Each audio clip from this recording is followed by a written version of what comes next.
The Tennis Gambling Podcast on the Sports Game Podcast Network is brought to you by Mallorca Fantasy. Go into 325 times your entry with their new Pick 8. Sign up the promo code SGPN to claim your special pick and your first time deposit offer up to $2 in bonus cash on Mallorca Fantasy promo code SGPN. We're also brought to you by Rhythm. Get the best data-driven props and picks from Rhythm. Claim your 7-day free trial today by going to sportscampodcast.com/Rhythm, sportscampodcast.com/RITHMM. And welcome, everybody, to the Tennis Gambling Podcast here on the Sports Game Podcast Network. It is currently Thursday night, roughly 11 p.m. Eastern Time on June 27th. I'm Rosso, Scott Reichel, once again going solo for this pod. Should be a fun episode because it is time to get into the semifinals in Eastbourne and Mallorca. So going to be a bit of a shorter episode, only 4 matches to preview. And we're not going to spend that much time recapping what happened on Thursday. We can spend some time, but not too much. Thought the matches were pretty much what we expected.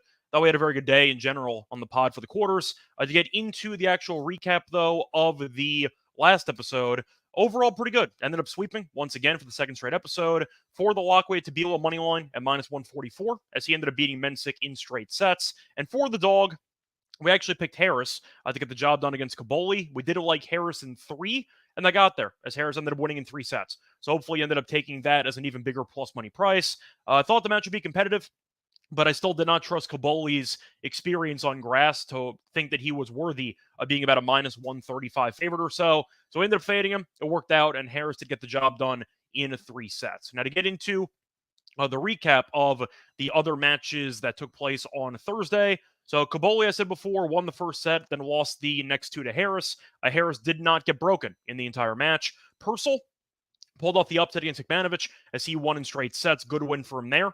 You're looking at Vukic, who ended up beating Nishioka in 3. I got that match entirely right as well. I liked Vukic, I liked the over, and I liked Breaker in the match, and that got there as Vukic did win in a final set tiebreak. And Fritz did beat Chang in straight sets, got that too at -130. So basically, I don't want to say a perfect day in Eastbourne, but close to it. We thought Kikmanovic would win against Purcell, but 3 out of 4 ain't bad. And looking at Mallorca, Tabilo ended up beating Mensik in straight sets. We had that as the lock. We thought Monfils was vulnerable against Agut. We like the over as our favorite play. Thought that would go 3 sets, and it did. But Monfils did win the marathon as he won 6-4 in the final set. We were wrong about Mikkelsen. We thought he would beat Offner in potentially 3.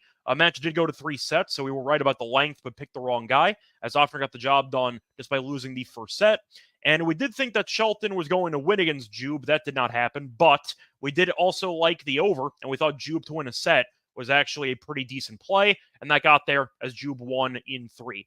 So a couple of very competitive matches. 5 of the 8 matches ended in 3 sets, and the other 2 featured at least 1 tiebreak. So once again, pretty solid day of tennis on Thursday, both for overall viewing purposes and for the show, because we ended up sweeping and we ended up getting most of the leans right. So hopefully we keep it rolling in the semifinals. Before we get into any of the actual semifinal picks, though, I do want to remind you once again that you can subscribe on YouTube.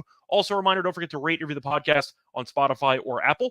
Also, a reminder, don't forget to check out the SGPN merch store for Tennis Gambling Podcast merch. So if you want to get yourself a shirt, a sweatshirt, or a mug which has the Tennis Gambling Podcast logo on it, you can do so and find merchandise on the SGPN merch store. Plus, a reminder that we have other shows with the network, and the feature show for this week is the Sports Gambling Podcast, because they are doing their fantasy football breakdowns already, and they've started their top 10 fantasy football preview series. The quarterbacks and tight ends episodes are already live. It's never too early for National Football League coverage. Anyway, time to get into the actual semifinal matches for Friday. I said I wasn't going to spend much time recapping, and I'm not going to, so let's get into the picks. Starting off with the first couple of matches, you're looking at the calendar, and once again, I believe Mallorca is starting. Actually, no, I take it back. Eastbourne is starting earlier today. I know that Mallorca started earlier on the quarters, but for the Friday matches, Eastbourne starting at around 8:30 Eastern, and 9 Eastern, and you see Mallorca starting at 9:30.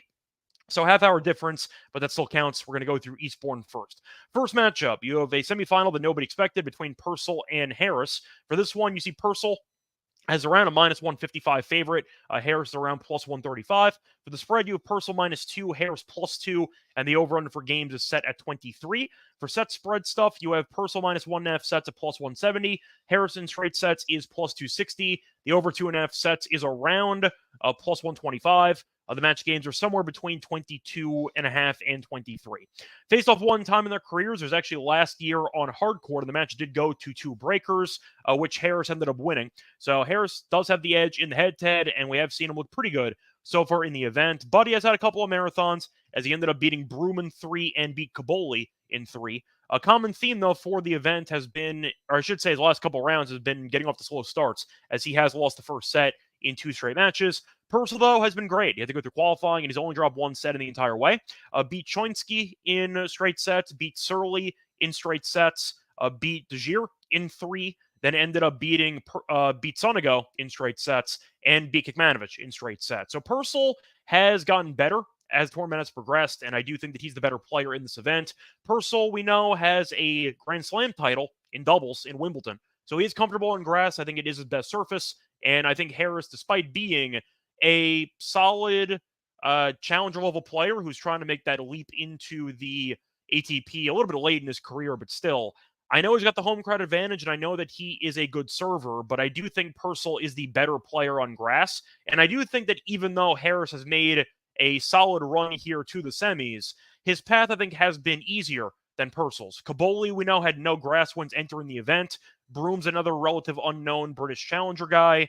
Fernley's the same way. So he has beaten basically 2 unknowns and Caboli, who had no grass resume at all entering the event. Compared to Purcell, who had to go through qualifying, beat Degier. I know Degier has not been in great form recently, but still a unknown player on the tour. Sonego, who's a pretty decent grass player, has had a really bad year, but that is still a better opponent than anybody that Harris has faced up to this point. And then Kekmanovic was in great form in the event, as he was able to beat Zhang, and he ended up beating Baez in straight sets in the first 2 rounds. So Purcell was able to beat him in straight sets. I just have been more impressed with Purcell so far in the event. Yes, I know Harris cashed us the dog. I appreciate it, but I do think that Purcell is going to win the match. So I am going to go with Purcell in this one. Don't mind the over, though. I think 22.5 games a bit low, especially when the first head-to-head meeting ended with 2 breakers. So I think a tiebreak is a decent possibility in this match. I think it's around plus 115. But you're looking at Purcell, who I just think is a bit more experienced and a bit more comfortable on grass. Give me Purcell to get the job done and to end Harris's Cinderella run into the semifinals. So moving on to the next matchup, you have what should be a fun one between Fritz and Vukic. Fritz is minus 340. Vukic is around plus 285. The over-under is around 23 games or 22.5. For games spread, you have Vukic plus 3, give or take, and you have Fritz minus 3. For the set spread, you have Fritz minus 1.5 sets at minus 110. You have Vukic to win a set at minus 120. And the set over 2.5 sets, is plus 140. Now, they faced off one time, and I believe that was in the Atlanta final last year, which Fritz did win in 3 sets. Was competitive, though. Vukic did win the second set tiebreak and then lost the third set 6-4. But Fritz so far in the event has been fine. He just has not really been able to break that often, as he has gone to a breaker in 3 of his 4 sets. Now, luckily, he has won all 4 sets, but the point is the return has not been there. Vukic, though, has been good. He ended up being a lucky loser in qualifying. Then he got revenge with that loss, as he was able to beat Nishioka in the actual draw in 3 sets. Beat Bublik in straight sets, beat Morozin. I mentioned in the last episode, I thought Vukic was dangerous once he was allowed into the main draw with a wild card. Good server, pretty solid grass player, and Fritz has not exactly looked dominant so far in the event. Now, I think Fritz makes sense. It makes sense why he's favored this heavily. Has he looked like a 340 favorite? No. I think that Zhang, who really does not have much of a grass reputation either, the fact that Fritz was not able to break him in the entire match, the match had no breaks as a whole, was not exactly a great look for Fritz, even though he did win both tie breaks. I'm going to link to Vukic, at least for the value. I think that Vukic can hang in there. I think he can win a set. I find it interesting that to win a set is minus 120, but the money line's plus 285. I think Vukic should make it interesting. Now, I'm not saying he's going to officially win. I don't mind Vukic team total over 11.5 at minus 115. If he's going to win a set, he's going over. But I think that this matchup should be competitive, should be close, but I do think Fritz will eventually have a bit too much consistency for Vukic to handle. Should be fun, though. Should be close. I think these odds are off, though. I think based on Fritz's form so far in the event, I would probably put him in around like 280. I think 340 is massive, so I am going to lean to Vukic for value, but I like the over, and I will go with Vukic team total over 11.5 as well. Moving on to Mallorca, before we get into any of that, do want to remind you once again that we are brought to you by We have a couple sponsors here for the first section. You have Underdog Fantasy. Their pick 8 is now live. Create entries up to 8 picks. Underdog will automatically double flex your entries. You can miss up to 2 picks and still win your entry. With more picks to make and extra ways to win, the excitement is higher than ever. Best part, you go into 325 times your original amount. You can now use specials and boosts on all flexed entries. I'll probably end up using a pick 8 option on something WNBA related, so keep an eye on that. Maybe Asia Wilson points in her matchup against the Mystics on Friday, so keep that in mind. Point is, though, don't miss out on your chance to. I think that game's actually on Saturday, as I think about it. But I'll look for Asia Wilson options for that one. Don't miss out on your chance to win before it's gone. Plus, if you're already a user, deposit now between now and UFC 303 to get 10% bonus cash. Sign up with the promo code SGPN to claim your special pick and a first-time deposit offer of $2 in bonus cash on a fantasy promo code SGPN. Welcome back, everyone, to the Tennis Gambling Podcast. Just finished previewing Eastbourne for the semis. Now it's time to keep it rolling with Mallorca. So going through the first match on the card of Mallorca, you have what should be a competitive one because the odds are basically minus 110 apiece. You have Tabilo taking on Monfils. Both guys are minus 110. For the actual game spread, it's either a half for Monfils or a half for Tabilo. You can shop around, but you can find decent prices on either option. The over-under is around 23 or 22.5. For set wagers, the over 2.5 sets is plus 125. Tabilo in straight sets is plus 225. And Monfils in straight sets is plus 205. No head-to-head meetings between the two of them. Monfils has looked sharp so far in the event, but we know he's older, and there's no days off between the quarters and the semis. So I do wonder if the marathon against Agut will cause him to look a little bit sluggish in portions of this matchup. But he was able to beat a team in the first round, beat Baena in the second round, both in straight sets, and then beat Agut in 3. As for Tabilo, he has coasted as he ended up beating Shevchenko after having a bye in the first round, and then ended up beating Mensik in straight sets as well. I think I am going to go with Tabilo in this one. Monfils, I know, is a solid grass player. I do think that he is, of course, up there in years, and him playing back-to-back days, I don't think is a great scheduling spot for him. Now, he looked good against Agut, and Agut was looking pretty good in his own right as he was able to beat Humbert in the first round. But Tabilo's my guy. I gave him out to win the event. I'm not going to back out now. I think that with the rest advantage and with Tabilo's serve and volley skills, I do think Monfils is going to struggle to potentially actually prolong points. I think Tabilo might actually be able to put away a lot of points on his serve quickly. And I think Monfils, with some potential fatigue issues, might end up wearing down if this matchup goes a bit longer. I am going to lean to Tabilo, though. I think that he's good enough to keep Monfils at bay, and I think he'll be able to get the job done. Maybe it's a bit of bias because I did pick Tabilo to win the event, and now he's 2 matches away from doing so. But Monfils, I like, but I have to point out that the level of competition has not been amazing so far for his tournament, as he ended up beating Team, who he knows about to retire, Baena, who's not very good on grass, and Agut, who has been solid in the event, so I will give him props for that win. But I do question Monfils' overall stamina for this matchup, and I think that Tabilo is good enough with his overall skill. Very underrated player. I think he can get the job done. I think that minus 110 is a good price. I'll go with Tabilo into that one, but I will lean to the over as well. I think there is value expecting what could be a 3-set match. Moving on to the other matchup, which is probably the most unexpected matchup for the entire semis. Purcell Harris is close, but I do think that Jube and Offner takes the cake. Offner's minus 135. You see Jube at plus 115. For the game spread, Offner minus 1.5 is minus 105, and Jube plus 1.5 is minus 115. The over-run for games is set at around 22.5.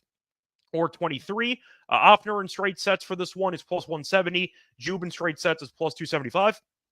And the over 2.5 sets is plus 125. Now, for this matchup, I think that Offner, even though he's been looking pretty good in the event, I'm shocked he made it to a grass semi. I do think Jube is pretty live to win it, and we have seen Offner get involved in a lot of marathons recently. Did go to 3 sets in 2 of his first 3 tournament matches here in Mallorca. Did beat Munar in 3, not good on grass. Beat Darderi in grass, not really much of a grass reputation for him. And beat Mikkelsen, good win there in 3. Point is, he has been dropping sets, and I do think that Jube, who's only dropped 1 set in every single match combined, including qualifying, and that was against Shelton, who he ended up beating. I think Jube's alive here. I think that he has shown that he's very comfortable in Mallorca, and I think that he is able to keep Offner uncomfortable. Offner, we know, is never afraid of shooting himself in his own foot, and I think with that being the case, shooting himself in the foot, and I think that with that being the case, Offner might end up punting away a couple of games because he always does, and I think Jube can sneak in there and win at least one set in this matchup. Now, one set for Jube is currently at minus 210, so you kind of are expecting a marathon. I don't mind it, but I think Jube is actually pretty live to win it. I think plus 115 is a pretty good price. Jube only dropping one set in the entire event has been very, very impressive. And I think that with Offner being a bit inconsistent and with him being prone to imploding in the middle of matches, I think Jube can actually get the job done here. For value, I don't see much on Offner. I think the value's on Jube, so I'll go with him. But I like the over. I see another three-setter between those two. That's going to wrap it up, though, for the actual preview of the semifinal matches in Mallorca. I said it was going to be a short episode, and I'm trying to keep my word. Before we get into any of the actual lock and dog picks, I do want to remind you once again that we are brought to you by Circa Survivor and Circa Millions, because Circa Sports is back with Circa Survivor and Circa Millions, giving away $16 million of guaranteed prizes. Of course, Circa contests have no rake. Circa Millions pick 5 NFL teams, ATS each week, and compete for $6 million to survive the NFL Gauntlet to claim the $10 million prize for Survivor. Sign up in person at Circa Sportsbook between now and September 7th and use a proxy to play from anywhere. We even have a deal with footballcontestproxy.com to save you $50 with promo code SGP.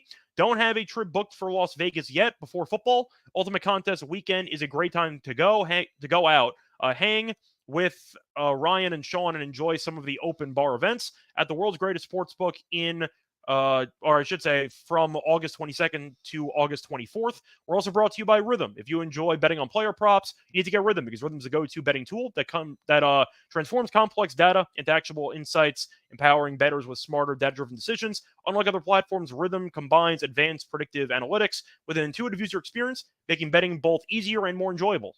Rhythm's predictive models were born from the brains of MIT data scientists and quants with over 3 years of data that help drive you to making better AI-backed betting decisions. Rhythm also gives you nice predictions on WNBA and golf. Sign up with their free 7-day trial by going to sportsgamepodcast.com with them, sportsgamepodcast.com/RITHMM.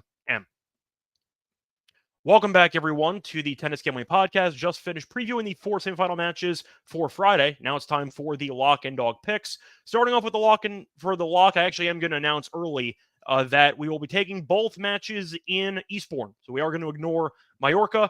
No reason. We just like the matches more in Eastbourne for actual picks. For the lock, we're going to go to the Fritz and Vukic match. And we're going to go with the over, 22.5 games at minus 130.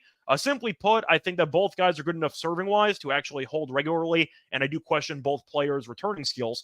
We are looking at the head-to-head meeting from last year in Atlanta on hardcourt, did go 3 sets, and the match landed 35. So I do think that this can be a similar story where the match might have a breaker and you might end up seeing it go to 3. Fritz has played 4 sets, though, in Eastbourne, and 3 of the 4 have gone to breakers. So not many breaks for Fritz in this event. Plus, the over half a breaker is minus 135. So I am a bit confused. If the over half a breaker is minus 135, then why is the total for the match 22.5? Because I think that if you're getting a breaker, it's probably going over. And with that being the case, I do like these odds quite a bit. Of course, you can get there without a breaker if it goes to 3 sets. But I do think you're looking at what should be a competitive matchup. We saw them face off last year. It was very competitive, and I do think you're going to see a similar story here. Vukic has been solid, and I think that he's good enough to actually take a set off Fritz. He's minus 120 to do so. So give me the value and give me the over 22.5 games as a result. Now, for the dog, I am going to go to the other match in Eastbourne, the Harris and Purcell match. For this one, I am going to go with the over half a tie break at plus 115 on DraftKings. Couple reasons why we're going to go with the over half a breaker. First reason, they faced off last year on hardcourt, and both sets did end in tie breaks, so pretty good head-to-head history to support this play. Plus, Purcell's been involved in a lot of tie breaks, as this bet has cashed in 3 of Purcell's 4 matches at Eastbourne. So we have seen him get involved in a breaker or 2, or in this case, 3. And I do think you're looking at what should be at least one set that ends up going the distance, because both guys are pretty good at serving.